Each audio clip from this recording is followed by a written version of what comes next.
Hukum di tempat Tuhan ya udah ya. Baik, bismillahirrahmanirrahim.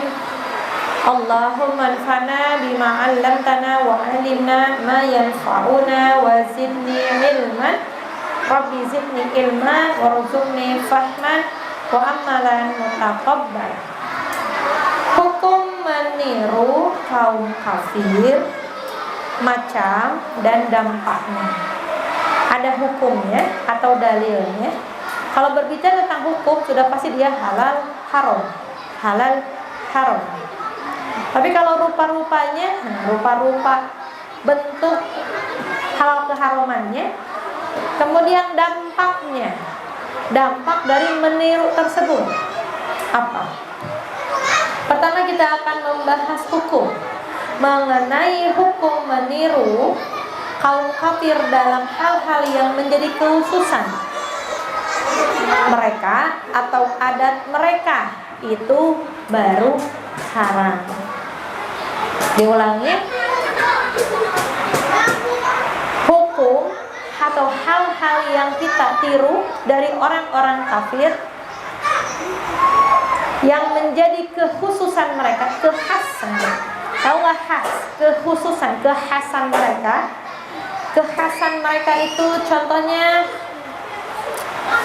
contoh kalau baju khas, kita pernah ada ya baju khas atau baju adat atau bahasa khas yang menjadi kekhasan mereka atau adat mereka, itu baru haram dan diancam dengan ancaman yang keras.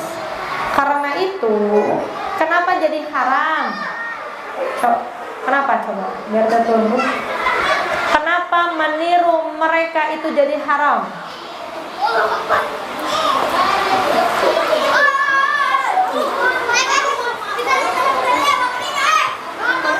Istighfar sayang, kalau mau lewat izin dulu, bilang izin ya.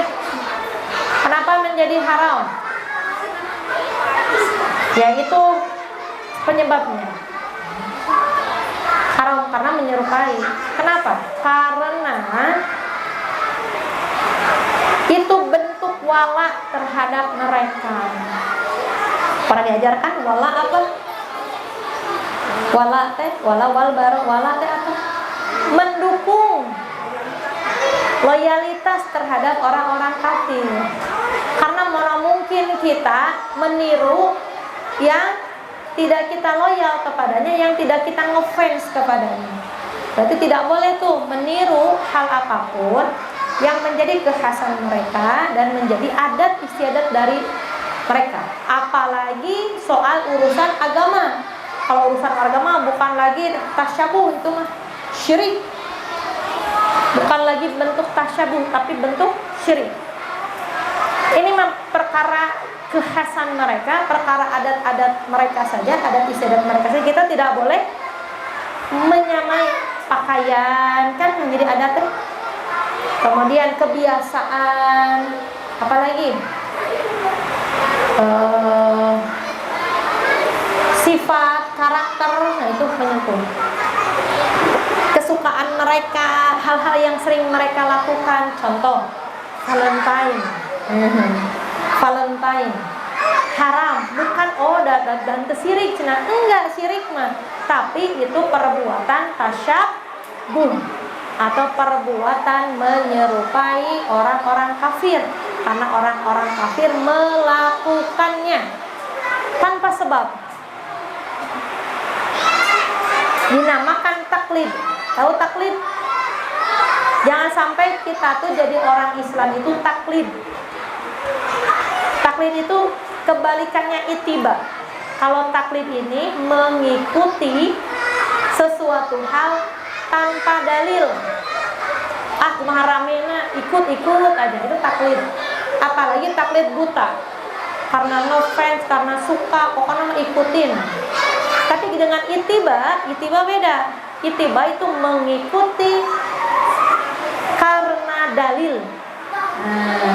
Jadi ittiba ini mengikuti segala sesuatu hal yang dicontohkan karena memang ada dalilnya. Dalilnya dari siapa? Dari Allah dan dari Rasulnya. Kalau taklid, dalilnya dari mana? Nggak ada dalilnya.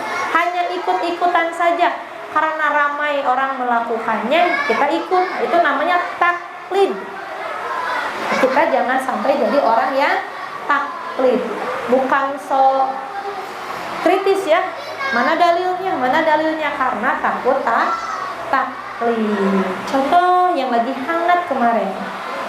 Mohon maaf sama sekali tentang rebokasan. Nah, bagaimana menurut Ibu Teteh?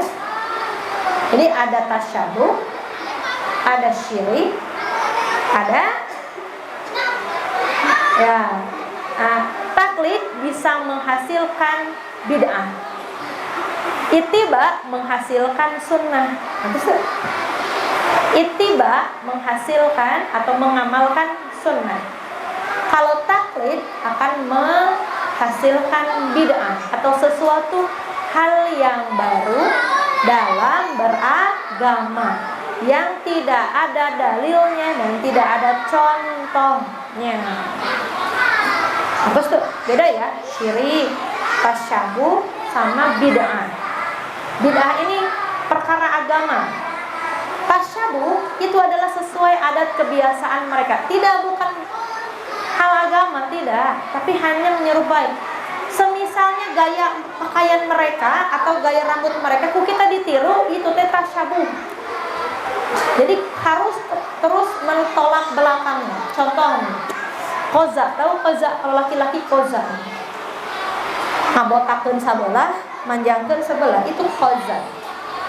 Itu orang-orang Romawi dulu, Bizantium. Dan ini dari zaman Rasulullah sudah ada. Maka kata Rasulullah dilarang koza. Apa? Orang-orang beriman itu gara rondrong. Segera.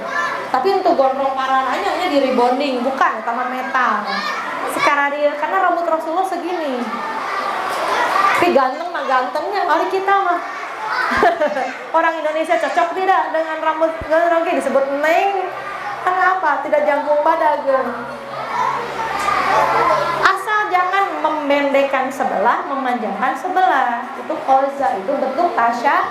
Apa ada hubungannya dengan ibadah? Tidak ada kan? Ya itu kan tasyabuh. Kan mereka berlindung dari kata sudah ini mah cenah urusan hak pribadi, urusan tidak ada urusannya dengan agama, yaitu namanya tasyabuh. Kalau ada urusannya dengan agama, namanya bid'ah. Kalau sudah ada urusannya dengan penyimpangan, keesaan, peribadatan, namanya syirik. Jadi tidak gitu. Jadi kalau orang-orang kafir membuka pahanya tinggi-tinggi, kita menutup rapat-rapat. Selain daripada haram, dan bentuk tasyabuh juga. Juga jangan pedah nu penting mah ditiung we, tapi pengen seperti Blackpink gayana. Aya kan gitunya, ditiung tapi gaya Blackpink. Seperti pakai lontorso di luar. Tahu Ibu lontorso di luar tapi ditiung. Lontorso apa lontorso? Kemben. Kemben. Nah, di luar.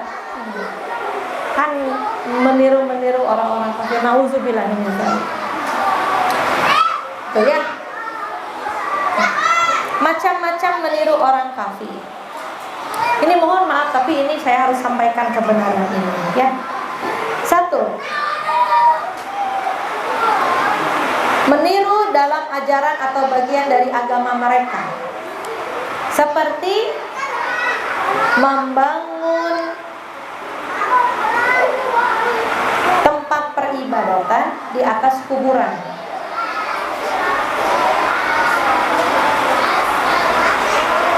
Jadi ini kebiasaan orang-orang kafir zaman dulu, membangun tempat peribadatan di atas kuburan nabi-nabi mereka, di atas kuburan robi-robi mereka, di atas kuburan pendeta-pendeta mereka.